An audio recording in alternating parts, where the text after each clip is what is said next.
नमस्कार दोस्तों। तो हम स्टार्ट करने जा रहे हैं learning path 1 AZ 800 course series का, और जिसमें हम डिस्कस करेंगे सबसे पहले इंट्रोडक्शन ADDS का। तो जब हम बात करते हैं active directory domain services, ADDS stands for active directory domain services, correct. तो उससे पहले हमें पता होना चाहिए कि एक्टिव डायरेक्टरी कैसे काम करता है, और इस सर्टिफिकेशन के लिए प्री रिक्विजिट है कि आपको एक्टिव डायरेक्टरी के बारे में नॉलेज है पहले से, आपको पता है ADDS के बेसिक्स। मैं एक बार फिर भी बताता हूँ कि ADDS कैसे काम करता है। सो एक्टिव डायरेक्टरी बेसिकली क्या है? एक्टिव डायरेक्टरी एक मेटा डाटा है। तो ये क्या करता है? ये एक सेंट्रलाइज सर्वर है जिसको हम जनरली यूज़ करते हैं ऑथेंटिकेशन एंड ऑथराइजेशन के लिए, अपने ऑर्गेनाइजेशन के लिए। तो अभी अगर मेरी ऑर्गेनाइजेशन जो है, सपोज करो xyz.com, ये मेरी ऑर्गेनाइजेशन है। तो मैं क्या करूँगा, अपने इंटरनल ऑर्गेनाइजेशन के अंदर एक ऑथेंटिकेशन सर्वर प्लेस करूँगा, और विंडोज़ के अंदर ऑथेंटिकेशन सर्वर प्लेस करने के लिए हम जो हमारे पास सर्विस है उसको हम बोलते हैं, जो रोल है वो है ADDS, active directory domain services. तो ये ADDS का ये एक सेंट्रलाइज सर्वर है, ठीक। अब जब भी आप डोमेन कंट्रोल बनाते हो या ADDS को सेटअप करते हो, तो ADDS क्या होता है, इसका जो स्ट्रक्चर होता है, इसका टॉप लेवल जो रिसोर्स होता है वो होता है फॉरेस्ट, हायरार्की के अंदर फॉरेस्ट। सो टॉप लेवल जो होगा वो फॉरेस्ट होगा। फॉरेस्ट के अंदर क्या होंगे? ट्रीज होंगे, मतलब मल्टीपल डोमेन्स होंगे, ठीक है। तो अभी और जो फर्स्ट DC आप जब भी सेटअप करोगे, मतलब फर्स्ट डोमेन कंट्रोल आप जब भी बनाओगे अपने इन्वायरमेंट के अंदर, वो डोमेन कंट्रोल उसी के नाम से। सो अज्यूम करो अगर मैंने xyz.com नाम से पहला DC बनाया, डोमेन कंट्रोल बनाया, उसी नाम से मेरा फॉरेस्ट सेट हो जाएगा, ठीक है। और मेरा जो पहला डोमेन कंट्रोल होगा उसको हम बोलते हैं PDC, प्राइमरी डोमेन कंट्रोलर। अब मेरी ऑर्गेनाइजेशन में सपोज करो ये मैंने जो सेटअप किया है, ये सेटअप किया है इंडिया के अंदर, ठीक। सिमिलरली अब मेरे पास एक रिक्वायरमेंट आई जहाँ मैं अपना बिजनेस एक्सपेंड कर रहा हूँ और मैं US के अंदर एक अलग साइट बना रहा हूँ। तो मैंने बोला कि अब US के अंदर भी मेरा एक डोमेन कंट्रोल चलेगा, मेरा UK में भी एक डोमेन कंट्रोलर चलेगा। तो मेरे पास 2 साइट्स और इनेबल हो गई हैं, और ये मेरा जो डोमेन कंट्रोल होगा बाय डिफ़ॉल्ट इनसे कनेक्टेड होता है, और इनके बीच में रेप्लिकेशंस चल रही होती हैं बाय डिफ़ॉल्ट। तो अब ये जो डोमेन कंट्रोलर हैं दूसरे वाले, उनको हम बोलते हैं CDC, चाइल्ड डोमेन कंट्रोलर, जो कि सफिक्स मेरे ही डोमेन के साथ। अगर हम बात करें एक नेम स्पेस की, तो ये xyz.com को ही यूज़ करेंगे, बट होंगे सेपरेट डोमेन कंट्रोलर। और इनका सेपरेशन कैसे होगा वो भी हम डिस्कस करेंगे, उसके लिए भी इसमें मैकेनिज्म है। तो अब जो DC होता है वो क्या काम करता है, डोमेन कंट्रोलर क्या काम करता है, हमें वो अंडरस्टैंड करना है पहले, सबसे पहले। तो डोमेन कंट्रोलर जो होता है वो मैनेज करता है आपके ऑर्गेनाइजेशन के कंप्यूटर्स को और यूज़र्स को, करेक्ट। तो ये सारे कंप्यूटर जो होते हैं ये क्या करते हैं, ये इस डोमेन कंट्रोलर को ज्वाइन करते हैं एज ए क्लाइंट, जिसको हम बोलते हैं डोमेन क्लाइंट, करेक्ट। तो अगर मैं किसी भी सिस्टम की प्रॉपर्टीज़ में जाऊंगा और वहाँ पे देखूंगा, तो वहाँ पे 2 ऑप्शन होते हैं, वर्क ग्रुप और डोमेन। सो वर्क ग्रुप का मतलब होता है कि सारे सिस्टम जो हैं वो एक पीयर टू पीयर नेटवर्क के अंदर में। तो पीयर टू पीयर नेटवर्क का मतलब होता है कि नहीं कोई सर्वर है ना ही कोई क्लाइंट है, as per requirement servers become client और सर्वर। तो अगर मैं रिक्वेस्टर हूँ तो मैं उस टाइम पे जो है क्लाइंट बन जाऊँगा, और जो रिस्पॉन्स दे रहा है, ठीक है, वो बन जाएगा मेरा सर्वर। तो ये होता है पीयर टू पीयर नेटवर्क के अंदर कंसेप्ट, मतलब डेडिकेटेड कोई सर्वर नहीं होता। अगर मैं सेंट्रलाइज सर्वर की बात करूँ तो हमारे पास होता है सर्वर सेंट्रिक नेटवर्क, जो उसकी डोमेन से बनता है। तो सिस्टम अगर डोमेन के अंडर में है, मतलब सिस्टम किसी सर्वर के अंडर में है।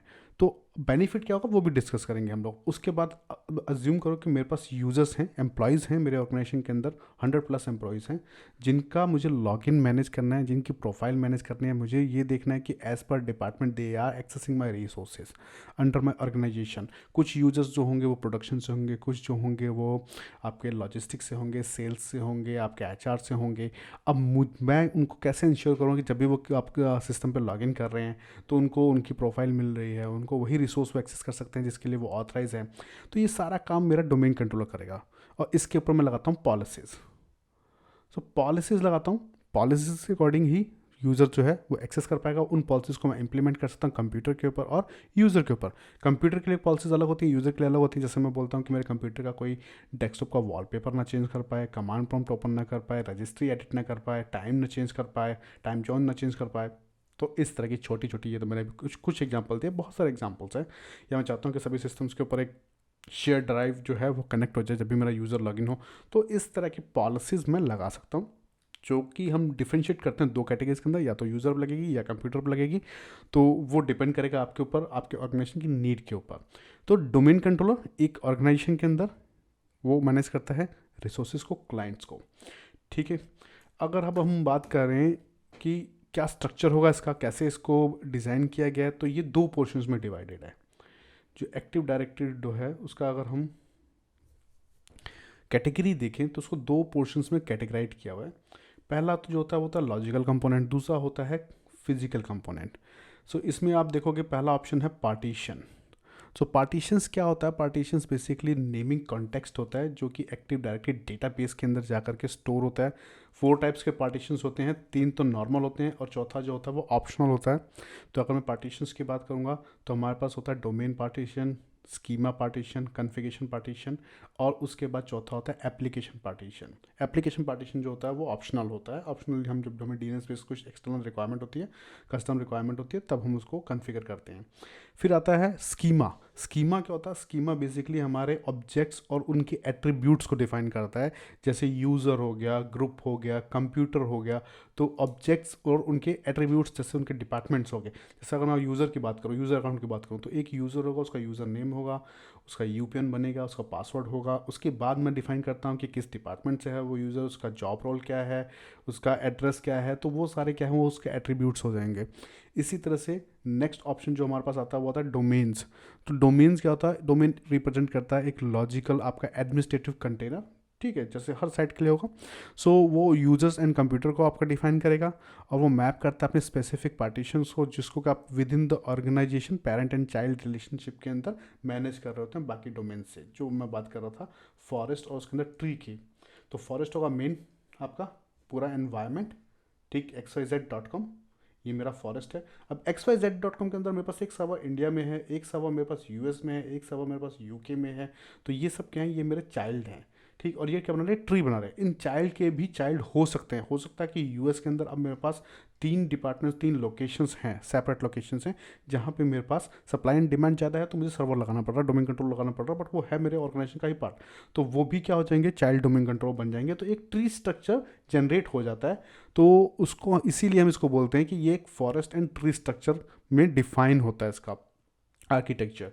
नेक्स्ट है हमारे पास डोमेन्स ट्री। अगेन वही डोमेन्स ट्री क्या होगा, वो आपका डोमेन का जो हायरार्किकल जो आपका कलेक्शंस है डोमेन्स का, जो कि एक कॉमन रूट डोमेन का जो नेम स्पेस है, कंटीजियस नेम स्पेस है, उसको यूज़ करते जा रहा है, वो होगा आपका xyz.com। मीन्स मेरा जो डीएनएस है, सफिक्स है, वो है xyz.com। सिंपली आपको ये अंडरस्टैंड करना है कि xyz.com जो है वो मेरा सफिक्स है, ठीक।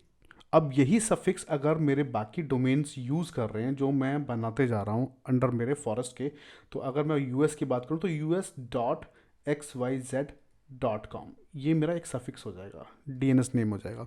तो अल्टीमेटली ये यूज़ तो xyz.com ही कर रहा है और ये यूएस इसको डिफरेंशिएट कर रहा है कि ये यूएस की साइट है। इसी तरह से अगर यूके में सर्वर बनेगा तो उसका होगा uk.xyz.com। तो पीछे xyz.com ही डीएनएस लगा हुआ है। तो इसका मतलब ये क्या है कि ये सारे के सारे जो डोमेन बन रहे हैं वो xyz.com फॉरेस्ट के अंडर में बन रहा है, आप यहीं से आइडेंटिफाई कर लोगे, ठीक। तो वो बोलते हैं डोमेन ट्रीज। फॉरेस्ट, फॉरेस्ट मैंने आपको बताया था, फॉरेस्ट क्या होता है, collections of one or more domains, simple, that is known as forest. और उसमें एक क्या होगा, एक रूट डोमेन होगा जो कि आपका टॉप लेवल डोमेन होता है xyz.com, उसको हम बोलते हैं रूट डोमेन। और पीडीसी ओयू, ओ सॉरी साइट्स, साइट्स क्या होता है, साइट्स आपकी लोकेशन डिफाइन करता है। जैसे मैं बोल रहा था कि इंडिया की साइट होगी, यूएस की होगी, यूके की होगी, तो हम उस तरह से साइट्स को डिफरेंशिएट कर सकते हैं और लेटर हम उनके बीच में रेप्लिकेशन भी इनेबल और मैनेज कर सकते हैं। बाय डिफॉल्ट रेप्लिकेशन होता है, हम मैनेज कर सकते हैं कि किस साइट से किस साइट के अंदर रेप्लिकेशन हो। फिर उसके बाद बात करते हैं ओयू की, ऑर्गेनाइजेशन यूनिट की। ऑर्गेनाइजेशन यूनिट क्या है, ऑर्गेनाइजेशन यूनिट आप बोलो तो एक लॉजिकल कंटेनर है जो कि आपका कंटेन करता है यूजर्स, ग्रुप्स और कंप्यूटर्स। ना अब मैं ऑर्गेनाइजेशन यूनिट क्यों यूज़ करूँगा एक्टिव डायरेक्टरी के अंदर, उसका सिंपल सा फंडा ये है, अगर मुझे अपनी ड्यूटीज़ सेग्रीगेट करनी है डिपार्टमेंट वाइज, प्रोडक्शन डिपार्टमेंट है, लॉजिस्टिक डिपार्टमेंट है, और मेरे पास एचआर है, सेल्स है, उनके कंप्यूटर्स हैं, उनके यूजर्स हैं, उनके ग्रुप्स बने हुए हैं, अब मुझे क्या करना है, मुझे लगानी है अपनी ऑर्गेनाइजेशन की पॉलिसीज़। अब पॉलिसी जो मैं बात कर रहा हूँ, पॉलिसी जो वो हर डिपार्टमेंट के लिए डिफरेंट डिफरेंट होगी, सभी के लिए सेम नहीं होगी। तो अब अगर हम एक्टिव डायरेक्टरी की बात करें तो पॉलिसी या तो लगती है डोमेन कंट्रोलर के ऊपर, अगर मैं डोमेन पे लगा दूंगा तो वो इनहेरिट होगी और वो सभी डिपार्टमेंट्स में, सभी यूजर्स पे, सभी कंप्यूटर्स पे लग जाएगी। ठीक, तो अब मेरे पास रिक्वायरमेंट ये है कि मुझे तो डिफरेंट डिफरेंट डिपार्टमेंट्स लगानी है, तो इसका मतलब डोमेन तो मेरा जो है वो स्कोप होगा नहीं पॉलिसी के लिए। तो मैं क्या करूँगा, मैं स्कोप ढूंढूंगा दूसरा दूसरा स्कोप, या तो फिर मैं साइट्स पे लगाऊं। अगर साइट्स पे भी लगा रहा हूँ तो अल्टीमेटली साइट्स के अंडर में भी क्या है, साइट्स के अंडर में भी डोमेन्स हैं, तो वो पॉलिसी उनके ऊपर लगेगी। बट मैं डिपार्टमेंट वाइज देख रहा हूँ, तो डिपार्टमेंट वाइज पॉलिसी लगाने के लिए ग्रुप जो होते हैं, जो एक्टिविटी के अंदर ग्रुप बनते हैं यूज़र के बाद, जिनके अंदर हमारे यूजर्स जो उनके मेंबर होते हैं, ग्रुप पॉलिसी उनके ऊपर इंप्लीमेंट नहीं होती है पहली चीज़।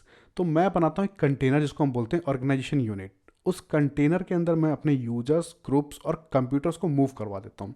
ठीक है, अब जब मैंने मूव करवा दिया तो अब मैं उसके ऊपर पॉलिसी लगा सकता हूँ। वो पॉलिसी अभी जैसे मैंने आपको डिपार्टमेंट का एग्जांपल दिया है, कई बार हमारी पॉलिसीज़ होती हैं वो विंडोज़ 10 के लिए भी ऑपरेटिंग सिस्टम वर्जन के अकॉर्डिंग भी लग रही होती है कि विंडोज़ 10 का सिस्टम है, इसकी पॉलिसी अलग होंगी, विंडोज़ 11 का अलग होगा, सर्वर है तो उसकी अलग होगी। तो इस तरह से हम ओयूज़ बनाते हैं और उनके ऊपर पॉलिसीज़ लगाते रहते हैं। तो ओयूज़ का काम ये है कि हम यूज़र को एक तो डेलीगेट कर सकते हैं, उसके साथ साथ हम ग्रुप पॉलिसी इंप्लीमेंट कर सकते हैं, लिंक कर सकते हैं एक पर्टिकुलर ओयू के ऊपर, जिससे कि मैं ड्यूटीज़ सेग्रीगेट कर सकता हूँ, डिपार्टमेंट वाइज पॉलिसीज़ लगा सकता हूँ और मैं अपने कंप्लाइंस को मैनेज कर सकता हूँ। कंटेनर्स बाय डिफ़ॉल्ट कंटेनर बनते हैं एक्टिव डायरेक्टरी के अंदर, जो कि फ्रेमवर्क है इसका। ठीक है, जिसके अंदर आपको डिफरेंट, जैसे आपको यूजर्स कंटेनर, ग्रुप कंटेनर, ये और कंप्यूटर्स कंटेनर, ये कंटेनर्स बन जाएंगे बाय डिफ़ॉल्ट। और आप कस्टम भी बना सकते हो, बाय डिफ़ॉल्ट भी बनते हैं। और इसके ऊपर हम जो है जीपीओज लिंक नहीं कर सकते, जैसे मैंने बताया था कि हम ग्रुप पॉलिसीज़ जो है वो या तो डोमेन पे या साइट्स के ऊपर या फिर ओयू के ऊपर लगा सकते हैं। ये तो हो गई लॉजिकल कंपोनेंट्स की बात। अगर मैं फिजिकल कंपोनेंट की बात करूं तो फिजिकल कंपोनेंट के अंदर मेरे पास है डोमेन कंट्रोलर्स। ठीक, अब डोमेन कंट्रोलर्स वही डीसीज जो मैं सेटअप कर रहा हूँ डिफरेंट डिफरेंट लोकेशंस के ऊपर, डेटा स्टोर्स जहाँ मेरा डेटा स्टोर होगा, ग्लोबल कैटलॉग सर्वर ना। ग्लोबल कैटलॉग सर्वर क्या होता है, तो अब एक हायरार्की की अगर बात करूं तो सपोज करो यहाँ पे मेरा इंडिया सर्वर है, यहाँ पे मेरा यूएस का सर्वर है, यहाँ पे मेरा यूके का, मैं छोटा एग्जांपल ले रहा हूँ और ये बहुत बड़ा भी हो सकता है अगर मैं एंटरप्राइज ऑर्गेनाइजेशन में काम कर रहा हूँ या फिर मैं किसी कॉर्पोरेट ऑर्गेनाइजेशन में हूँ, तो ये बड़ा भी हो सकता है, मल्टीपल साइट्स हो सकती हैं। तो इंडिया, यूएस, यूके, 3 सर्वर हैं मेरे पास। ठीक, अभी इन सर्वर्स के अंडर में यूजर्स होंगे, इन पे यूजर्स क्रिएट होंगे, ग्रुप क्रिएट होंगे, कंप्यूटर्स होंगे, तो users groups computers, user groups computers, यहाँ पे भी यूजर्स होंगे, ग्रुप्स होंगे, कंप्यूटर्स होंगे। तो जब भी मैं डीसी सेटअप करता हूँ ना, तो एक डीसी मेरा जो होता है वो ग्लोबल कैटलॉग बनता है। तो बाय डिफॉल्ट क्या होता है कि जो पीडीसी होता है ना, वही ग्लोबल कैटलॉग सर्वर भी बनता है। अब ग्लोबल कैटलॉग सर्वर काम क्या करता है, मेन चीज़ वो है। तो ग्लोबल कैटलॉग सर्वर ये डिफाइन करता है कि जो बाकी डीसीज के अंदर जो यूजर्स हैं, ठीक है, अगर वो आपकी कोई सर्विस या किसी और डोमेन का, इस स्ट्रक्चर के अंदर किसी और डोमेन का, या फिर मेरे पास एक दूसरा डोमेन है abc.com, ठीक है, और उसके अंदर अगर मैं बात, इनमें तो बाय डिफॉल्ट एप्लीकेशन चल ही रहा है, उसके अंदर भी मेरे पास 3 साइट्स हैं और यहाँ से कोई यूज़र उठता है और या फिर मेरे डोमेन का कोई यूज़र जो है वो इस डोमेन के यूज़र का, तो या तो मैं स्टब जोन बनाता हूँ डीएनएस के अंदर, या फिर ग्लोबल कैटलॉग सर्वर क्या करता है, वो डिफाइन करता है मेरा ऑथेंटिकेशन पाथ कि मेरा यूज़र जो है वो किस डायरेक्टरी, किस डोमेन के अंदर प्रेजेंट है। इसी विद इन द डोमेन के अंदर भी बात कर रहा हूँ, विद इन द फॉरेस्ट के अंदर भी बात कर रहा हूँ कि अगर ये डोमेन का यूज़र इस डोमेन के किसी रिसोर्स को एक्सेस करेगा तो भी, या उधर जाएगा तो स्टब जोन बन जाएगा हमारा, या फिर हमारा ट्रस्ट रिलेशनशिप होगा, अगेन ग्लोबल कैटलॉग काम आएगा वहाँ पे भी। तो ग्लोबल कैटलॉग का काम क्या होता है, वो एक बनाता है इंडेक्सिंग बाकी सभी डोमेन्स की, जो कि रीड ओनली होती है। तो इंडेक्सिंग बनाएगा जिसमें वो बताता है कि ये ऑब्जेक्ट अगर यहाँ, जैसे ये ऑब्जेक्ट कोई भी रिसोर्स यहाँ के डोमेन का एक्सेस कर रहा है, तो ये डोमेन उसको ऑथेंटिकेट करने के लिए उसके जो प्राइमरी डोमेन कंट्रोल होगा वहाँ पर रिक्वेस्ट भेजेगा। तो उसको कैसे मालूम चलेगा कि कहाँ से रिक्वेस्ट आई है मेरे फॉरेस्ट के अंदर। तो ग्लोबल कैटलॉग बताएगा कि ये जो है यूएस वाले सर्वर का जो है यूज़र है और इसने ही रिक्वेस्ट भेजी है, तो यहीं से डायरेक्ट वो आपका ऑथेंटिकेशन प्रोवाइड कर देगा। तो ये क्या होगा, एक तो आपका जो लेटेंसी है वो कम हो जाएगा, जो आपका टाइम है, टाइम टेकिंग प्रोसेस होता है ऑथेंटिकेशन, ये आपका ड्यूरेशन कम हो जाएगी, तो इमीडिएटली वो क्या हो जाएगा, ऑथेंटिकेट हो जाएगा। तो ग्लोबल कैटलॉग क्या कर रहा होता है, एक तरह से कैशिंग दे रहा होता है आपको कि मेरे पास सभी ऑब्जेक्ट्स का एक वो रेप्लिका पड़ा हुआ है इधर, तो मैं आपको बताऊंगा आपको कहाँ जाना है, किस डोमेन के ऊपर जाना है, ठीक है। तो वो इंडेक्सिंग का काम कर रहा है आपका ग्लोबल कैटलॉग। फिर जो नेक्स्ट जो लास्ट वन है वो है RODC, read only domain controller. अभी रीड ओनली डोमेन कंट्रोल क्या चीज़ होती है, ये कैसे आपको बेनिफिट देगा। तो रीड ओनली डोमेन कंट्रोल का मतलब होता है, मैं आपको थोड़ा सा दूसरे उस पर बताता हूँ तो समझ में आएगा आपको क्लियरली कि रीड ओनली डोमेन कंट्रोल क्या होगा कि मेरे पास यहाँ पे इंडिया में सपोज करो कि ये डीसी बना हुआ है, ठीक। अब मैंने एक साइट खोल ली, सपोज करो बेंगलोर के अंदर, या फिर अज्यूम करो कि मेरी एक साइट खुल गई है यूएई के अंदर, करेक्ट। तो यहाँ पे मेरे पास जो है नंबर ऑफ़ यूज़र्स हैं वो है 500 यूज़र्स जो लॉगिन करेंगे और काम करेंगे। बट मेरे पास यहाँ पे कोई टेक्निकल स्टाफ नहीं है जो कि डोमेन कंट्रोल को मैनेज कर सके, ठीक। अब मेरा जो ये है, क्योंकि ये इसी फॉरेस्ट के अंडर में है, xyz.com के अंडर में ही है ये डीसी या ये साइट, तो मैं क्या है कि जितने भी यूजर्स होंगे इनके, वो सारे के सारे मेरे ही डोमेन से क्या होंगे, ऑथेंटिकेट होंगे, एंड ऑथराइज होंगे। तो ये ऑथेंटिकेशन जो होगी वो होगी वैन लिंक के ऊपर, वैन लिंक पे होगी। अब 500 यूज़र अगर सेम टाइम पे अगर लॉगिन करते हैं तो ये लिंक क्या हो जाएगा, स्लो हो जाएगा, और ऑथेंटिकेशन फेल भी हो सकती है आपके यूज़र्स की, स्लो हो जाएगी, फेल हो जाएगी, क्योंकि हर चीज़ का TTL होता है, टाइम टू लीव होता है। तो हो सकता है माइट भी आपकी ऑथेंटिकेशन रिक्वेस्ट कंप्लीट ही ना हो रही हो यूज़र्स की, वो इशू फेस कर रहे हो, ठीक है, साइन इन ना कर पा रहे हो। उस केस के अंदर हम क्या कर सकते हैं, इस इशू को हम कैसे रिजॉल्व करेंगे, तो मैं इस यूए वाले लोकेशन पे एक सर्वर सेटअप कर दूंगा, उसको बोलूँगा RODC, read only domain controller, जिसके ऊपर की सारा डेटा रेप्लिकेट होगा आपके प्राइमरी जो डोमेन कंट्रोल होता है वहाँ से। तो प्राइमरी डोमेन कंट्रोल की एक तरह की रेप्लिका जो कि हमने डाल दी यूई में। अब जो ये यूजर्स होंगे ऑथेंटिकेट होंगे वो यहीं से हो जाएंगे, डायरेक्टली लोकली ऑथेंटिकेट हो जाएंगे RODC से ही। इसको हम बोलते हैं रीड ओनली डोमेन कंट्रोलर, ठीक। अब रीड ओनली है तो इसका मतलब कोई राइट तो कर नहीं सकता इसको, अब राइट करेगा नहीं तो हमको किसी टेक्निकल स्टाफ की जरूरत नहीं है कि जो उसको मैनेज करे। सिंपल सी चीज़ है, मैं रिमोट पे लेकर भी RODC कन्फिगर कर सकता हूँ यूएई की लोकेशन के ऊपर, और RODC कन्फिगर हो गया तो उसके बाद ऑथेंटिकेशन मेरे लोकली होगी, क्योंकि यहीं से जो भी अपडेट्स आ रही है मेरे पास वो रेप्लिकेट होती जाएंगी PDC से। उसको हम बोलते हैं RODC, read only domain controller. अब हम अपनी लैब के अंदर क्या टेस्ट करने वाले हैं, तो मैं क्योंकि जो सर्टिफिकेशन के अकॉर्डिंग जो भी मटेरियल है हम उसी को लैब के अंदर टेस्ट करेंगे, सो दैट अगर आप के ये वीडियोस फॉलो कर रहे हैं तो ये यूज़फुल हो आपके लिए, ठीक है। तो before going moving to lab, मैं आपको बता देता हूँ कि अगर हम ऑब्जेक्ट्स की बात कर रहे थे जैसे, तो ऑब्जेक्ट्स में हमारे पास ग्रुप थे,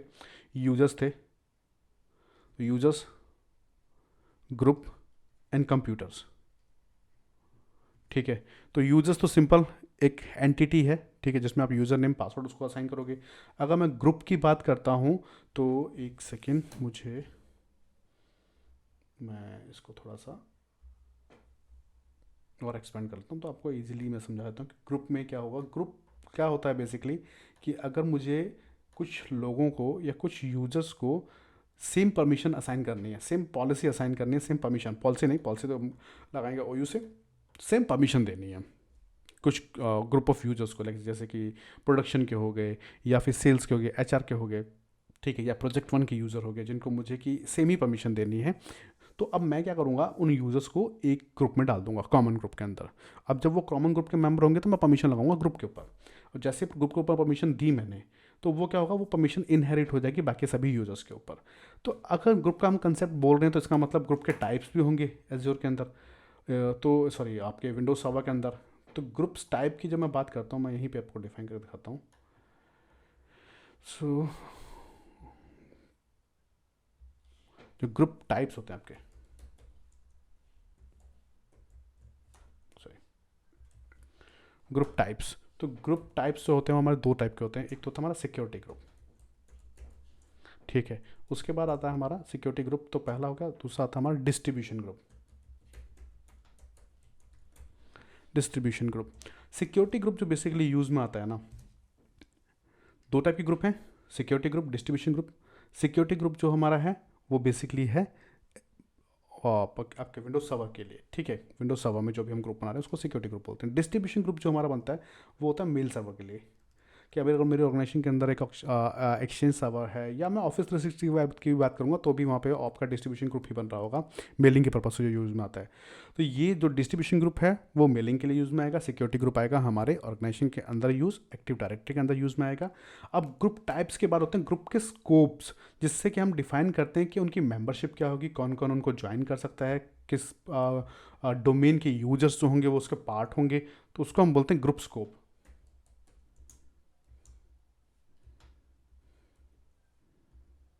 ग्रुप स्कोप्स, तो अगर मैं ग्रुप स्कोप्स की बात करूं तो जो मेरे पास पहला ग्रुप होता है वो होता है लोकल ग्रुप, फिर दूसरा जो होता है वो होता है मेरे पास डोमेन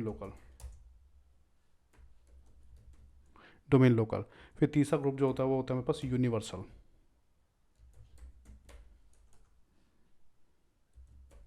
यूनिवर्सल। तो ये मेरे पास है स्कोप टाइप, ठीक है। तो इसमें एक हमने मिस कर दिया है, वो था लोकल के बाद ग्लोबल। मैं यहाँ पर लिखता हूँ, बीच में लिखता हूँ इनके, ग्लोबल, ग्लोबल ग्रुप। तो ये हो गया हमारे पास ग्रुप के स्कोप्स। अब अगेन मैं स्कोप्स की बात कर रहा हूँ यहाँ पे, ठीक है। तो स्टार्टिंग हम करेंगे यूनिवर्सल से कि यूनिवर्सल ग्रुप क्या होता है, इसमें कौन से मेंबर्स ऐड हो सकते हैं। तो पहले बात करते हैं यूनिवर्सल ग्रुप की, कि यूनिवर्सल ग्रुप क्या होता है। तो ये फॉरेस्ट है, इस फॉरेस्ट के अंदर मल्टीपल डोमेन्स होंगे, ठीक है, डीसीज होंगे। तो यूनिवर्सल ग्रुप पहले हम बताते हैं, बात करते हैं पॉसिबल मेंबर्स की, कि इसके अंदर पॉसिबल मेंबर कहाँ के यूजर्स जो हैं जिनको हम मेंबर बना सकते हैं या ऐड कर सकते हैं। तो अकाउंट्स किसी भी डोमेन के अंदर विद इन द फॉरेस्ट, तो विद इन द फॉरेस्ट किसी भी डोमेन के अकाउंट को मैं ऐड कर सकता हूँ यूनिवर्सल ग्रुप के अंदर, ठीक है। इसी को बोलते हैं हम लोग यूनिवर्सल ग्रुप, और वही होंगे हमारे मेंबर, ठीक है। अब हम इसको कन्वर्ट कर सकते हैं किस किस के अंदर। नेक्स्ट थिंग कि ये जो यूनिवर्सल ग्रुप है, अगर मैं इसको कन्वर्ट करना चाहूँ तो इसको मैं किस ग्रुप में कन्वर्ट कर सकता हूँ। तो मैं इसको कन्वर्ट कर सकता हूँ डोमेन लोकल के अंदर, ठीक है। मैं इसको कन्वर्ट कर सकता हूँ ग्लोबल ग्रुप के अंदर, ठीक। और अगर मैं बात करूं इसके अंदर कि ये किसका मेंबर हो सकता है, तो ये जो यूनिवर्सल ग्रुप है वो अदर यूनिवर्सल ग्रुप्स का भी मेंबर हो सकता है with in the same forest, correct. With in the same forest, ये होगी रिक्वायरमेंट। तो एक ही फॉरेस्ट के अंदर होना चाहिए, तो ये दूसरे यूनिवर्सल ग्रुप का भी मेंबर हो सकता है। अगर मैं बात करूँ ग्लोबल ग्रुप की, तो ग्लोबल ग्रुप क्या होता है, वो डोमेन्स के अंडर बनता है। यूनिवर्सल ग्रुप बनता है फॉरेस्ट के ऊपर, रूट के ऊपर, ठीक है। और उसके अंदर जो यूजर्स होंगे वो किसी भी डोमेन के पार्ट हो सकते हैं। ग्लोबल जो बनता है वो बनता है डोमेन के ऊपर, डीसीज के ऊपर। तो जो ग्लोबल ग्रुप है उसके अंदर अब जो मेंबर्स होंगे वो कौन होंगे, सो अकाउंट्स फ्रॉम सेम डोमेन और other global groups from the same domain. मतलब वो अकाउंट्स जो कि आपके सेम डोमेन के अंडर में हैं, या फिर आपने और भी ग्लोबल ग्रुप्स बना रखे हैं अपने इसी डोमेन के अंडर में, तो उनके अंदर भी आप ऐड कर सकते हो, जिसको हम बोलते हैं ग्रुप नेस्टिंग। तो ग्रुप नेस्टिंग भी हो सकती है, but with in the domain होगी, ठीक है। अब जो है बात करते हैं कि कन्वर्टेबल।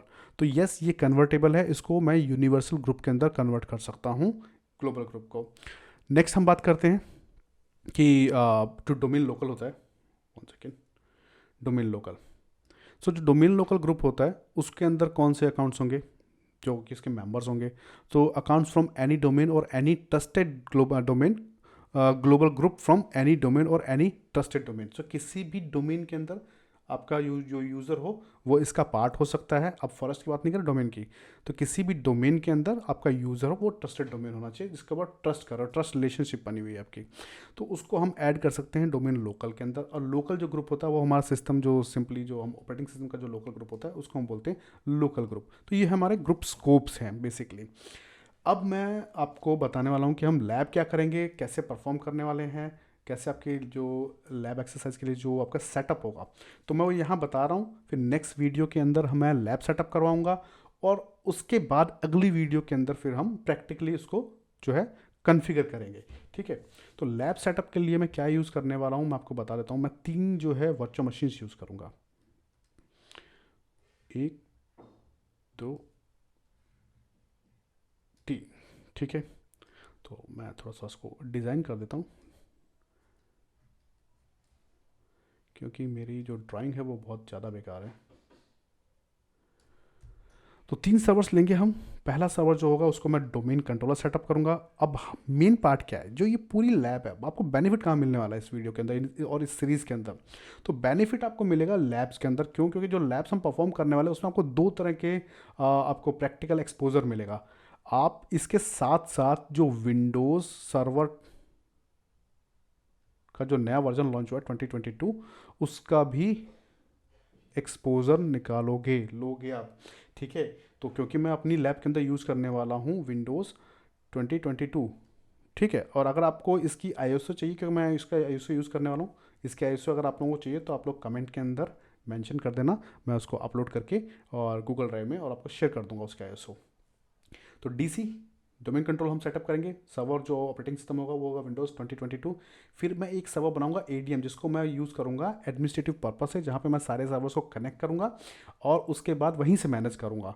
ठीक है। अब एडमिन जो होता है ना, बेसिकली वो ऐसा नहीं होता कि अगर मेरे ऑर्गेनाइजेशन के अंदर 50 डीसी हैं, 50 मेरे पास डीएनएस सर्वर हैं, या मेरे पास 5 जो हैं, 2 जो हैं मेरे पास वो डीएससीपी सर्वर हैं, फाइल सर्वर हैं, प्रिंट सर्वर हैं, उन सबको इंडिविजुअली मैनेज करता नहीं। वो क्या करता है, वो सभी सर्वर्स को ऐड कर लेता है यहीं पे और फिर यहीं से मैनेज कर रहा होता है। तो हम एक सेंट्रलाइज सर्वर बनाएंगे जिसको मीडियम नाम देंगे और उसी के ऊपर से हम बाकी सर्वर्स को कॉन्फ़िगर करेंगे। तीसरा सर्वर जो होगा वो होगा हमारा एसआरवी सर्वर। तो एसआरवी सर्वर जो होगा उसको हम यूज़ करेंगे कोर, विंडोज़ 2022 कोर, और इसको मैं बनाऊंगा एडीसी, एडिशनल डोमेन कंट्रोलर, क्योंकि जो नेक्स्ट टॉपिक हमारा होगा इस मॉड्यूल के बाद वो होगा एफएसएमओ रोल। तो हम एफएसएमओ रोल के बारे में भी डिस्कस करेंगे, क्या होता है, कैसे उसको कन्फिगर करते हैं, और वहाँ पे फिर हमारा ये काम आएगा हमारा थर्ड सर्वर। तो ये हमको कन्फिगर करने होंगे। तो मैं अपनी लैब जो है वो कैसे सेटअप करना है, उसका जो लेक्चर है आपको, उसका जो वीडियो है वो नेक्स्ट वीडियो में आपको मैं बताऊंगा। फिर लैब प्रॉपर जब रेडी हो जाएगी, फिर उसके बाद हम अगली वीडियो के अंदर स्टार्ट करेंगे कि इसको सेटअप कैसे करना है, डोमेन कंट्रोल इंस्टॉल कैसे करना। वन बाय वन मैं आपको सारा बताता रहूँगा, स्टेप बाय स्टेप चलेंगे। पहला स्टेप होगा इस मशीन को कन्फिगर करना, दूसरा स्टेप होगा इन सभी मशीन्स को इसके अंडर ज्वाइन करवाना, डोमेन ज्वाइन करना, वो भी हम सीखेंगे। उसके बाद इस मशीन के ऊपर हम इंस्टॉल करेंगे RS80 tool, remote server administration tool, so that मैं जो है रिमोटली मैनेज कर पाऊँ बाकी सभी सर्वर्स को। उसके बाद इस सर्वर के ऊपर, क्योंकि ये कोर सर्वर होगा, तो इसके ऊपर हम ADDS का रोल कैसे इंस्टॉल करेंगे, कैसे कन्फिगर करेंगे रिमोटली, क्योंकि ये तो है कमांड लाइन। ठीक है। तो रिमोटली मैं इसको कैसे मैनेज करूँगा वो हम कंप्लीटली देखेंगे, इसके ऊपर अंडरस्टैंड करेंगे। उसके बाद पावर शेल हम यूज़ करेंगे, पावर शेल से यूज़र बनाना, ग्रुप बनाना। ठीक है। ये हम सीखेंगे OU बनाना, OU के अंदर यूज़र को ऐड करना, ये कंप्लीटली हम सीखेंगे। ठीक। तो अभी के लिए आप सभी लोगों को बेस्ट ऑफ लक इस कोर्स सीरीज़ के लिए। आप वीडियोस देखते जाओ, आपको अच्छे से मैं समझाने की कोशिश कर रहा हूँ यहाँ पे। कोई डाउट हो तो आप कमेंट में आप अपना जो भी क्वेश्चन है वो डाल सकते हो। नेक्स्ट जो है, मैं अगली वीडियो जो है हमारी लैब की बनेगी, तो अगली वीडियो के साथ मैं आपके सामने हाजिर होता हूँ। तब तक के लिए बाय बाय।